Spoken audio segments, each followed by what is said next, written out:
Passiamo a qualcosa di più tranquillo ora, così riprendiamo anche fiato e respiriamo un po' di più. Il professor Antonio Padoa-Schioppa ci parlerà di un'esperienza che credo sia unica per il momento nel nostro paese e certamente rara anche dovunque, cioè questa biblioteca straordinaria che ci porta a una cultura. Qua siamo stati con questa relazione sul piano della concretezza, della materialità. Qui passiamo a un piano invece di, diciamo di difesa della cultura immateriale, forse si può dire così, o non è esatto? Mi correggerai come tante volte, ma intanto sentiamo questo intervento sul patrimonio librario e archivistico e il progetto della Biblioteca Europea di Informazione e Cultura, la BEI. Grazie caro Presidente, sono lieto, sono onorato di poter essere qui oggi, di poter parlare di un tema che coltivo da anni e che per l'Italia ha un'importanza eccezionale e più dovrebbe averne in futuro. Sono anche lieto di parlare a un pubblico prevalentemente di giovani francesi e confesso che vedendovi qui, parlo comunque in italiano, potrei farlo anche in francese, ma chi di voi non segue ha la traduzione, vedendo questi giovani, voi avete vinto un concorso, state per o già siete operativi in Francia nella conservazione, nella valorizzazione del patrimonio culturale, ecco, io confesso che come italiano provo un sentimento non lodevole che è l'invidia. Intendiamoci, con l'invidia si va all'inferno, quindi rischio grosso, ce lo insegna il padre Dante. Ma insomma questo rischio io lo spero nel purgatorio, ecco, spero. L'invidia perché l'Italia ha, se parliamo di patrimonio culturale, non teme confronti al mondo, non per merito nostro, per merito della storia italiana, per merito di una serie di secoli in cui l'Italia è stata al centro della cultura, per merito di quei sommi artisti che non si sarebbero sognati al loro tempo di creare, sì, questo lo sapevano, di creare dei capolavori, ma non potevano immaginare che su questi capolavori l'Italia sarebbe vissuta per secoli, perché se non ci fossero le bellezze dell'Italia che bisogna vedere qui, che non è diverso vedere sui libri o su internet, l'Italia perderebbe una delle fonti fondamentali del suo benessere, del suo futuro, anche dal punto di vista strettamente concreto dei posti di lavoro. E questa è una delle ragioni per cui risulta così incomprensibile che di fronte a un patrimonio come il nostro così poco si impieghi di intelligenza e di risorse nel conservarlo e nel valorizzarlo, non solo per ragioni di cultura che pure hanno la loro dignità somma, ma per ragioni di benessere dei nostri concittadini e delle generazioni future. L'Italia potrebbe diventare, tutta l'Europa, ma l'Italia in particolare, un unico grande museo. Se si pensa, voi probabilmente lo sapete, che solo il museo del Louvre, che è mirabilmente organizzato, introita ha un rendiconto economico che è superiore a quello di tutti i musei italiani messi insieme. Questo dice come siete bravi in Francia e come siamo poco bravi al di qua delle Alpi. Quindi l'invidia. Nella conservazione e nella valorizzazione abbiamo moltissimo da imparare. Anche per questo direi che il mio umore è risalito sentendo stamattina la bellissima relazione del professor Paillet, perché pure qualcosa viene fatto anche in Italia. Intendiamo, il faut un tremblement de terre, perché si muova il volontariato, e quindi io non posso augurarmi altri terremoti. Nel volontariato l'Italia è forte ed è un'arma fondamentale, ma non è sufficiente, e soprattutto per imprese di conservazione e di valorizzazione che richiedono tempi lunghi e che non hanno una ricaduta immediata sull'economia, qui non c'è altro. Questo è un bene pubblico, e tra l'altro su questo concetto di bene pubblico oggi si lavora molto in Italia. Io ho qui vicino a me un illustre giurista del Consiglio di Stato che certamente ne sa infinitamente più di me, ma non bisogna confondere lo Stato con i beni pubblici, e in ogni caso ci sono dei beni pubblici che o sono finanziati attraverso strumenti che non sono quelli del ritorno immediato, possono essere incentivati fiscalmente, e in Italia questo è ancora troppo poco applicato, degli incentivi fiscali tali per cui anche i privati possano contribuire deducendo dalle imposte ciò che danno per la cultura. Questo per esempio in America è la chiave del finanziamento della cultura, delle grandi fondazioni. Ecco, noi su questo siamo ancora molto indietro, ma comunque lo Stato deve intervenire, così come devono intervenire gli enti locali, e questo soprattutto a livello di amministrazione centrale non avviene. Io devo dire qualcosa sui beni librari e archivistici. Naturalmente nel caso degli archivi, quindi dei documenti e anche dei manoscritti delle biblioteche, mi riferisco ovviamente alle biblioteche pubbliche, prima di tutto alle grandi biblioteche storiche statali, l'Italia ne ha di meravigliose. Si può pensare, ma qui in fondo la conservazione non richiede molto, perché i documenti sono al sicuro. Sì, ci sono le condizioni di areazione, di umidità. Sì, questo però non è esatto per una ragione generale, cioè che una biblioteca, lo dice una delle grandi leggi di Ranganathan, library is a growing structure, deve comunque crescere, deve tenersi aggiornata, e siccome oggi le tecnologie soprattutto, ma anche la biblioteconomia, oggi anche catalogare un libro richiede i 4 volumi della Dewey con 3.000 pagine, e poi cambia ogni pochi anni cambia l'edizione. Solo tenersi aggiornati su come si cataloga un libro, e tanto più poi se si va nell'informatica e nelle tecnologie informatiche, è una professionalità. Ecco, l'Italia investe pochissimo in questo, troppo poco.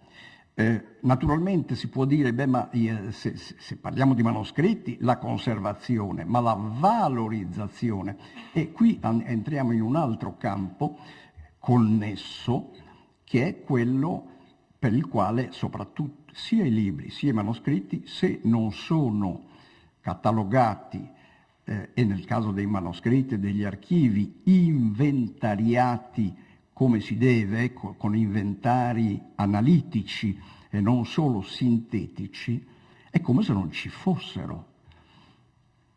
Non si può pretendere che uno studioso di un argomento specifico vada in giro per gli archivi d'Italia e vada a scartabellare centinaia di migliaia di cartelle andando a pescare l'ago nel pagliaio.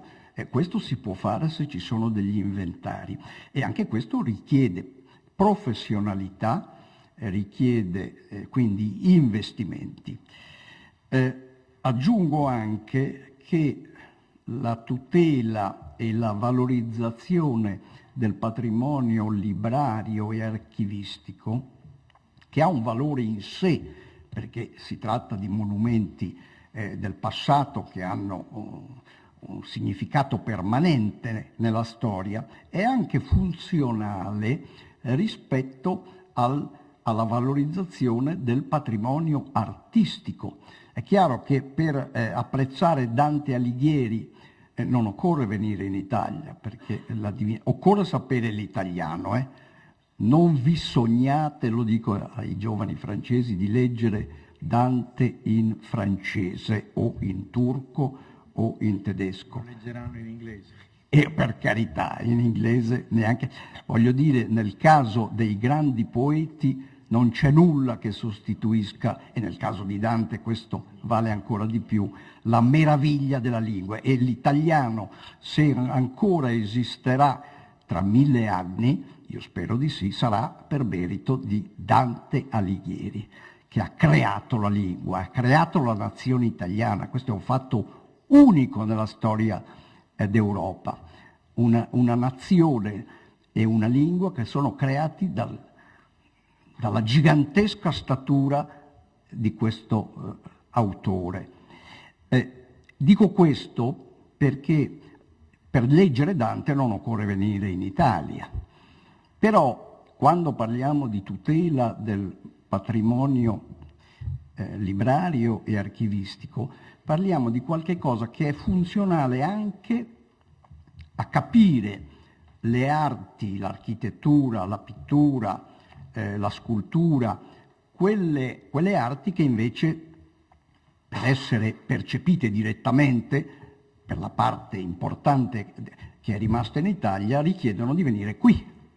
La valorizzazione della cultura italiana, antica, medievale e moderna, è funzionale anche alla fruizione del patrimonio artistico. Non è l'unica ragione, ma va tenuta presente e dico perché dico questo.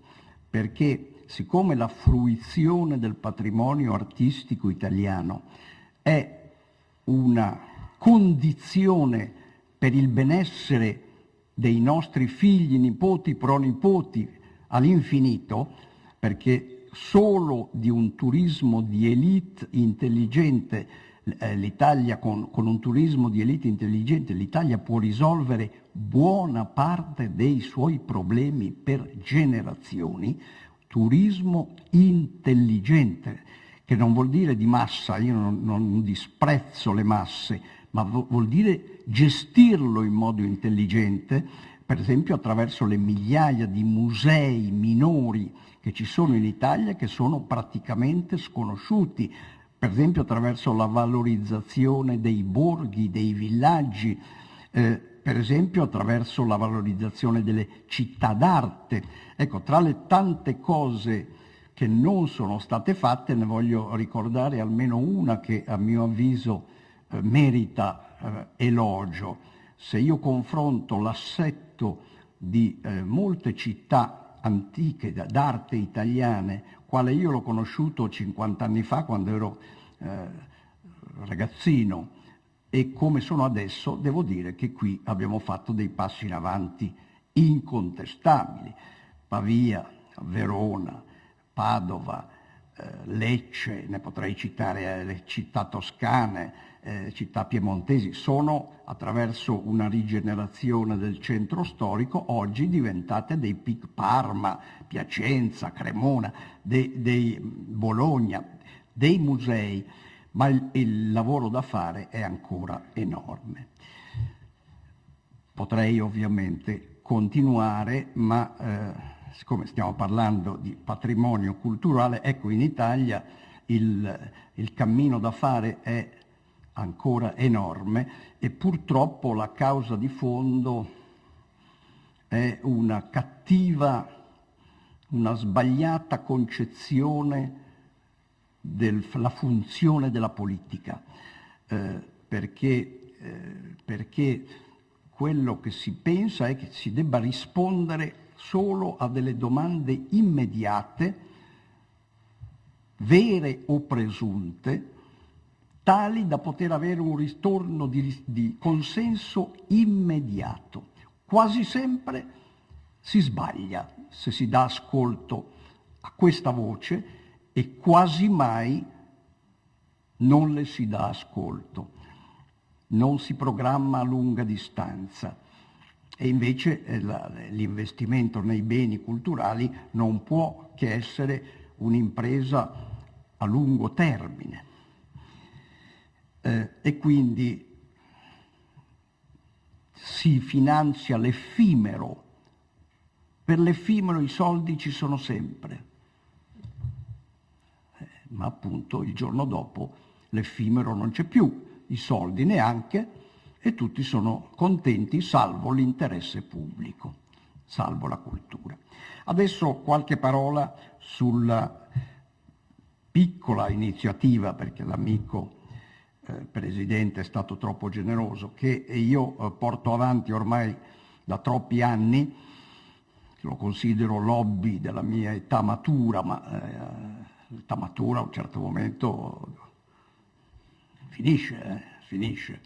E cioè la Biblioteca Europea è una fondazione, una piccola fondazione che ha come membri fondatori appunto gli enti pubblici, cioè il Ministero dei Beni Culturali, il Ministero della Cultura, il Comune di Milano, la Regione Lombardia, due grandi università di Milano, l'Università Statale. Io sono stato professore di storia del diritto medievale moderno alla Facoltà di Giurisprudenza di Milano e il Politecnico di Milano. L'idea era, ed è tuttora, quella di creare in Italia una cosa che non c'è ancora, una grande biblioteca del XXI secolo, multimediale, a scaffale aperto, a libero accesso, esattamente sul modello della biblioteca del Centre Pompidou o del Eau de Jardin della Bibliothèque de France e di altre biblioteche che ci sono in giro per il mondo, ogni paese ne ha almeno una. Non è un'idea tanto originale. In Italia una grande biblioteca di questo tipo non esiste ancora. Ci sono delle biblioteche piccole o medie, buone, di qualità, a Pesaro, a Bologna, alla Sala Borsa, ad Aosta e altre ancora, ma non una grande biblioteca con a disposizione diciamo 200 o 300 mila volumi di carta, ben inteso, perché chi crede che il futuro del libro non ci sia non ha capito nulla. Sono rigorosamente gli ignoranti quelli che credono che il libro stia per scomparire. Purtroppo sono anche gli stessi che hanno il potere di finanziare la cultura, quasi senza eccezione. Basta entrare in una struttura come quelle che ho nominato, vederla piena di persone, di giovani, ma di utenti di ogni età, per capire che la domanda c'è. E naturalmente bisogna incrociare la lettura sul libro con la telematica e con la multimedialità, perché le due cose sono ormai intrecciate, sono complementari. Bene, io non vi so dire se la Biblioteca Europea ci sarà mai dal punto di vista fisico. C'è il progetto che è stato finanziato con una legge dello Stato, c'è l'area nel centro di Milano che è stata data dal Comune di Milano, si potrebbe dire c'è tutto, sì, manca un solo dettaglio, che sono i soldi per costruire. Ecco, è un dettaglio che ha il suo peso. Quindi si potrebbe dire, ma se lo Stato ha finanziato il progetto, dovrà anche finanziare poi la sua realizzazione. No, questa è la logica, ma come dicono i giuri, come dice un grande giurista inglese, americano, anzi, il diritto non è logica, è esperienza, e l'esperienza non è di buon auspicio. Però a fianco del progetto che è tuttora lì e che io spero ancora che si realizzerà, progetto della biblioteca fisica, multimediale, c'è invece la parte digitale della Biblioteca Europea di Cultura e Informazione, per la quale abbiamo ancora un residuo rispetto allo stanziamento di 10 anni fa, che poi dopo non è più continuato, e quindi con questo residuo noi stiamo lavorando ormai da diversi anni a costruire la BEIC digitale, perché questa non richiede, come è ovvio, una sede fisica, sì, un luogo di lavoro, ma i nostri collaboratori lavorano anche in parte alle università, un luogo dove collocare le macchine, naturalmente i calcolatori. Questi sono al Politecnico di Milano, li abbiamo acquistati noi, ma sono lì, ma non richiede una sede. E cos'è la BEIC digitale? Io ho distribuito un breve documento che chi vuole può poi, se non l'avete visto, lo potete vedere. Ha delle caratteristiche che adesso descrivo in 2 parole perché l'orologio non perdona, e poi nel caso, se ci sono delle domande, ovviamente possiamo approfondire. Vorrebbe essere una struttura digitale che io qualificherei con 4 caratteristiche che diciamo ne definiscono l'identità, perché anche ogni biblioteca ha una sua identità. Non ci sono 2 biblioteche uguali, come non ci sono 2 collezioni di quadri uguali. L'identità è costituita dalla collezione degli oggetti che sono stati riuniti. Ebbene, qui l'identità è la selezione. Non vogliamo fare un secondo Google, non potremmo neanche farlo. Vogliamo selezionare fondamentalmente i capolavori della cultura mondiale, che in gran parte, non in toto, è la cultura europea, e in parte considerevole la cultura italiana, capolavori nell'arte, nella poesia, nella musica, nella pittura, nella filosofia, nelle scienze. Abbiamo investito molto in digitalizzazioni di opere scientifiche, di matematica, di fisica, di chimica, di scienze naturali, anche di scienze applicate come l'idraulica, e abbiamo iniziato con la digitalizzazione di alcune migliaia di volumi a stampa, che quindi non hanno problemi di copyright, e quindi noi mettiamo online quello che digitalizziamo, dagli incunaboli fino circa la Prima Guerra Mondiale, cioè per un periodo per il quale problemi di copyright non ci sono, concludendo convenzioni con una quindicina di biblioteche statali, universitarie, che possiedono le opere, perché la BEIC non ha un patrimonio librario suo proprio. Le abbiamo selezionate queste opere, le stiamo tuttora selezionando, le digitalizziamo, ne diamo un esemplare master alla biblioteca di appartenenza, che quindi può mettere sul suo sito quelle digitalizzazioni che riguardano i libri che noi abbiamo preso lì, e noi li mettiamo naturalmente sul sito BEIC, www.beic.it.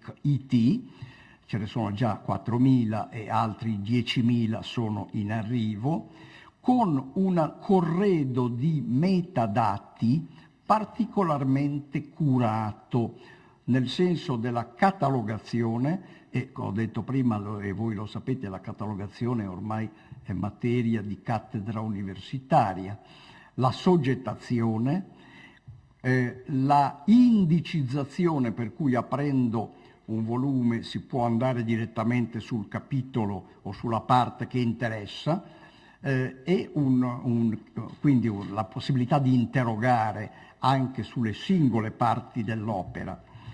Abbiamo poi alcune, e questo diciamo lo applichiamo per una serie di collezioni dentro la biblioteca digitale, di cui la principale, l'originaria, che è ancora largamente imperfetta, la stiamo costruendo ora, è quella delle grandi opere, i grandi autori della cultura europea, circa 1000 nomi, che vanno in tutto il settore dello scibile, come ho detto prima. Poi ci sono alcune collezioni speciali, più approfondite, una delle quali è quella degli incunaboli in lingua italiana.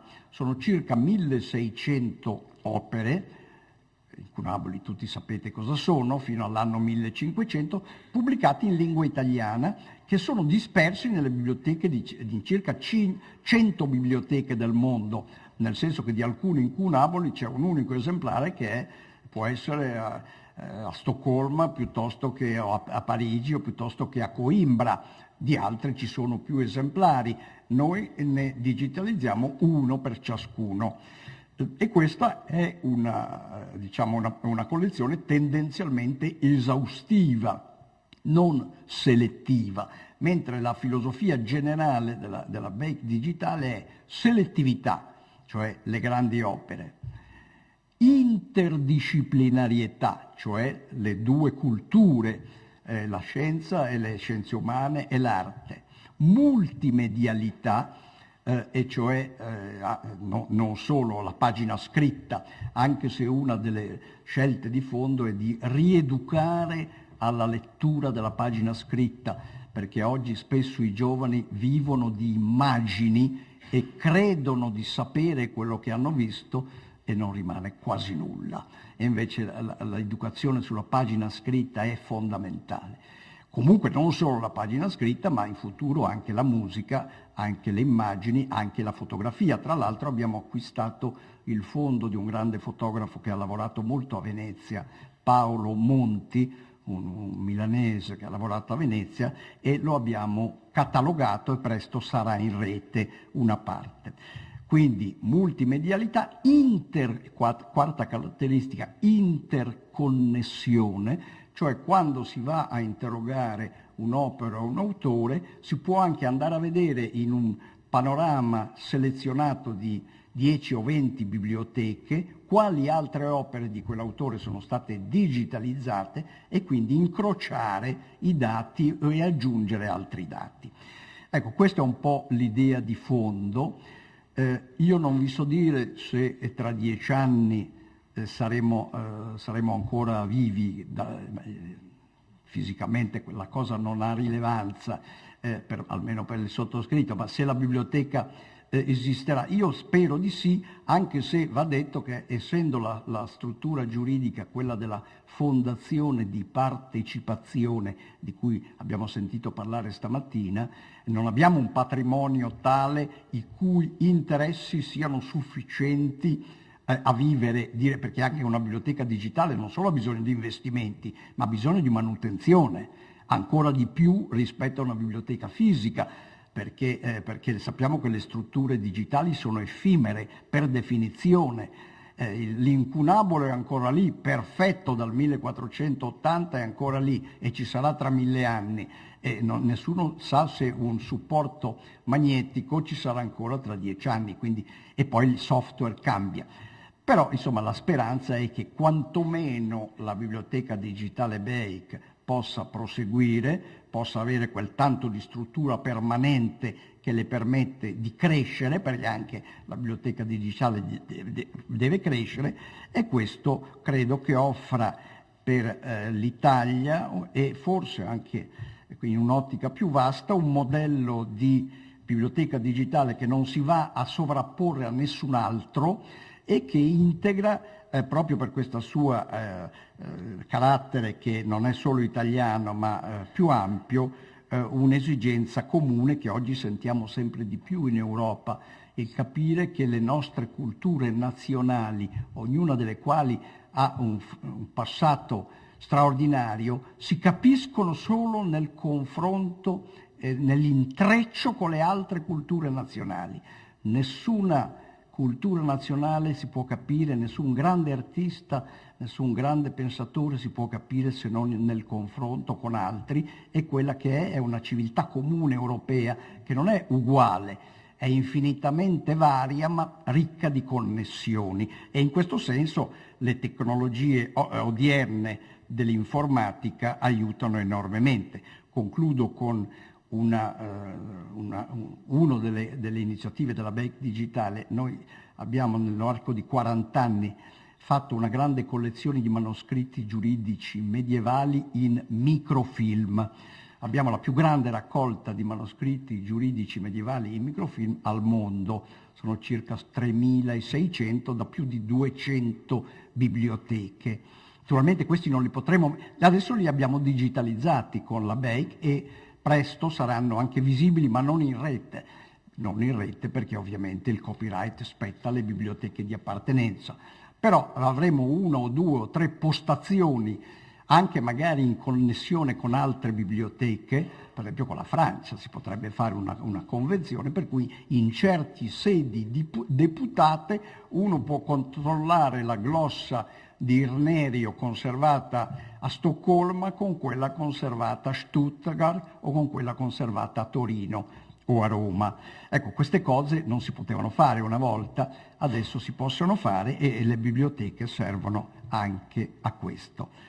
Vi ringrazio.